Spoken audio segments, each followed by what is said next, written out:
Chapter 1: Opening Echoes. The documentary opens with a haunting soundscape, punctuated by the distant echoes of clanking metal doors and the rhythmic footsteps of guards patrolling the long, stark hallways of a maximum security prison.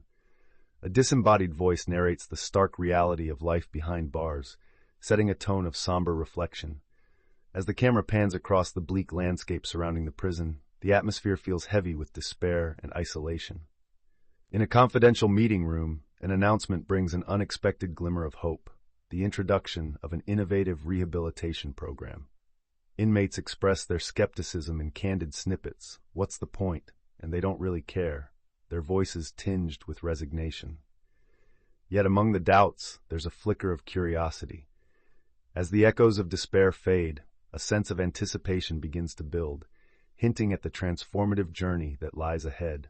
This chapter sets the stage for profound exploration of stories that yearn to be told. Chapter 2: The Unveiling of Stories. As the camera pans through the stark prison corridors, the voices of inmates echo in the background, each narrating a fragment of their lives. "I never thought I'd end up here," whispers James Jimmy Carter, his tone laced with regret. Maria Rebel Gonzalez's vibrant laughter cuts through the somber ambiance as she recalls her early days as a graffiti artist, longing for an escape from her harsh reality. "Art is my freedom," she declares. Walter Doc Thompson, the wise elder, offers a grounded perspective. "We're more than our mistakes." His voice resonates with the weight of hard-earned wisdom. Nia Harris speaks softly, revealing her struggle as a mother torn between survival and love for her children. "I wanted to provide, but I lost my way." Meanwhile, the quiet presence of Marcus the Quiet One Lee stands out, sharing his thoughts on the power of stories left untold. These initial glimpses lay the foundation for deeper explorations in their journeys ahead. Chapter 3: The Weight of Guilt. Jimmy's voice quivers with emotion as he reflects on his past life as a beloved schoolteacher, where laughter echoed through the hallways and hope filled the classroom. The distant sound of a school bell serves as a haunting reminder of how quickly life can change. In a moment of passion, a tragic decision unraveled everything he had built, leading him to this cold, stark prison cell. Guilt wraps around him like a heavy cloak. He grapples with the consequences of his actions, not just for himself, but for the family that suffered the loss of a loved one. As he narrates his internal struggle, the sounds of children's laughter fade into silence, replaced by the clanking of metal doors that symbolize his confinement. Through his introspective journey, Jimmy seeks forgiveness, yearning for redemption, even as he confronts the ghosts of his past that replay relentlessly in his mind. Chapter 4. As the camera pans across the stark prison walls, the vibrant colors of Maria Rebel Gonzalez's graffiti come to life through her voice. She recounts her journey from the gritty streets of her neighborhood, where every day was a survival struggle, to finding her voice through art. "Graffiti was my escape," she narrates, her words infused with passion and resilience. The sounds of city life, honking cars, distant music, and the chatter of friends interlace with her stories, painting a vivid picture of her past. Maria reflects on how each mural narrates not just her pain, but also the dreams of those she loves. With each spray-can stroke, she feels freedom, a stark contrast to the confinement of prison. Art becomes her rebellion, a declaration that she exists and matters. Through her vibrant storytelling, listeners are drawn into her world, feeling the courageous energy that propels her forward toward a hopeful future. Chapter 5: Wisdom from the Shadows. In the dim light of the prison common room, Walter Doc Thompson shares his story, his voice a steady anchor amidst the chaos of incarceration. Once a prominent figure in a notorious gang, he reflects on the choices that ultimately led to a life sentence. Walter's narrative is rich with cautionary tales, detailing the brotherhood he once cherished and the inevitable betrayals that shattered his world. As he speaks, echoes of laughter from a distant yard remind him of the life he had, a life filled with love and loss. Now, as an elder statesman behind bars, he has become a mentor, guiding younger inmates through their struggles. Walter's wisdom resonates deeply. He emphasizes the importance of choices and accountability, painting a vivid picture of redemption. With each story he tells, he instills hope, demonstrating that even in the shadows, the light of understanding and forgiveness can prevail. Chapter 6, A Mother's Crown. Nia Harris's story unfolds as a poignant reminder of sacrifice and desperation. Once a vibrant mother, she turned to drug dealing to provide for her 2 children after losing her job. Her narration is filled with love and regret, revealing the internal struggle between survival and morality. "I did what I thought was best," she reflects, her voice trembling. As she shares memories of her kids, their laughter and innocence echo in her mind, a bittersweet reminder of what she lost. Intercut with sounds of children playing, Nia's heartache resonates deeply as she describes the weight of guilt that shadows her every thought. "I just wanted to give them more than what I had," she confides, capturing the fragility and resilience of a mother's love.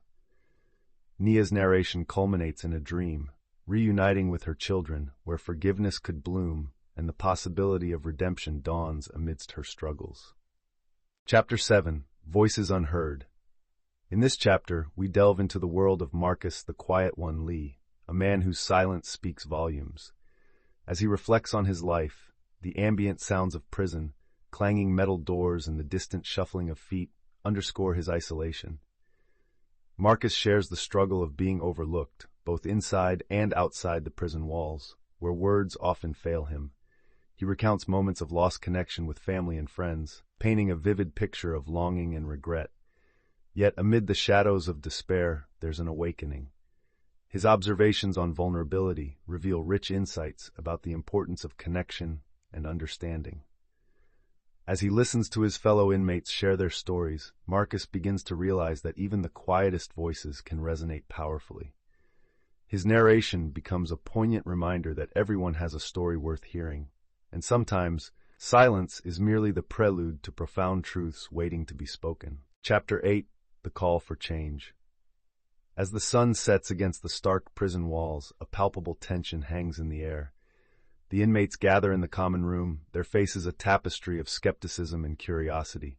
The facilitator of the rehabilitation program stands before them, armed with passion and the promise of transformation. Initial resistance is evident. Voices murmur doubts about the validity of storytelling and art as agents of change. Yet, as the facilitator shares personal stories of redemption, a shift begins. Inmates start to realize that, beneath their hardened exteriors, vulnerability lies waiting to be uncovered. Small conversations spark among them, questions about their own narratives, fears of sharing, and hopes for the future. The promise of a fresh start starts to ignite a flicker of excitement. With tentative steps toward openness, the inmates take a courageous leap into their emotional depths, embracing the potential for change that now feels tantalizingly within reach. Chapter 9, Connecting Through Art. As the rehabilitation program gains momentum, inmates are encouraged to explore their emotions through artistic expression. In the dimly lit workshop, with the faint sounds of clinking paintbrushes and the rustle of canvases, the atmosphere shifts from skepticism to creativity. Maria leads a spirited discussion about her latest mural, her eyes lighting up with passion as she describes the vibrant colors and bold lines that capture her chaotic past and dreams of a brighter future. Walter, leaning against the wall, shares his insights on blending art with storytelling, encouraging others to channel their pain into visual narratives. Jimmy reflects on how the act of creating allows him to confront his guilt, while Nia finds solace in crafting a piece that represents her love for her children. Through art, they forge connections, transforming their isolation into a shared experience, revealing the healing power of creative expression behind the bars. Chapter 10, Confronting the Past. As the rehabilitation program deepens, each inmate finds themselves at a crossroads, a moment ripe for confrontation. Jimmy reflects on the tragic event that led him to prison, narrating the split-second decisions that extinguished a life and shattered his own. His voice trembles with weighty regret, interspersed with echoes of laughter from his former students, a painful reminder of the joy he once brought. Maria confronts the layers of her past, revealing the oppressive realities of poverty that pushed her towards street art and crime. She exposes her fears of being judged, yet finds strength in vulnerability. Walter shares a pivotal moment from his youth that hardened his heart, guiding him into a gang life he couldn't escape. As these haunting memories intertwine, the inmates begin to shed the heavy burden of silence, illuminating the path to healing and understanding, paving the way for their collective journeys toward redemption. Chapter 11. Building Community. As the weeks progress, the atmosphere within the prison transforms. The once isolated inmates begin to build bridges of connection, sharing their vulnerabilities and fears in a safe space. Laughter echoes through the day room as they engage in candid discussions about their past choices and aspirations, fostering a sense of understanding that transcends their individual stories. Walter takes on the role of a mentor, guiding Maria and Jimmy as they navigate their emotions through art. Nia finds solace in shared experiences, bonding with Marcus over dreams of reunion with their families. The inmates gather for group therapy sessions, where they practice active listening, embracing each other's narratives. Moments of honest reflection turn into powerful testimonies of resilience. They create a support system, affirming that healing is possible through mutual respect and empathy. By sharing laughter and tears, they cultivate a newfound sense of belonging, proving that even behind bars, community thrives. Chapter 12. The Art Show, A New Beginning. As the anticipation builds in the prison, a flurry of activity fills the art room in preparation for the upcoming show. Inmates gather, surrounded by their vibrant creations, each piece representing a fragment of their journey. Maria's striking mural, symbolizing hope amidst chaos, reignites her energy as she adds finishing touches, while Jimmy reflects on the layers of emotion woven into his artwork. The air is thick with excitement and nervousness, and candid conversations reveal their fears of judgment and desire for connection. Walter, serving as a calming presence, encourages the younger inmates to embrace this moment as a step toward healing and redemption. Tension mounts as the day approaches, but with it comes an undeniable sense of camaraderie. This show is not just an exhibition of art, it's an unveiling of their truths, a collective leap toward freedom, and a new beginning filled with possibilities, marking a pivotal moment in their lives behind bars. Chapter 13. The Unveiling. As the day of the art show arrives, a palpable sense of tension and excitement fills the air of the prison. Inmates gather in the recreation area, transformed for the event, their heart and soul captured in vibrant murals and sculptures. Jimmy, Maria, Walter, Nia, and Marcus stand together, exchanging nervous glances while rehearsing their speeches in hushed tones. As the doors swing open, guards, staff, and family members enter, their faces a mix of curiosity and skepticism. One by one, the inmates present their artworks, sharing not only their creations, but the stories that fueled them. Maria's eyes shine as she describes the mural symbolizing hope, while Walter shares a heartfelt reflection on regret and transformation. Tears flow as families reconnect with their loved ones, bridging the chasm created by incarceration. The atmosphere swells with an electric blend of liberation and understanding, marking a pivotal moment of catharsis for all involved.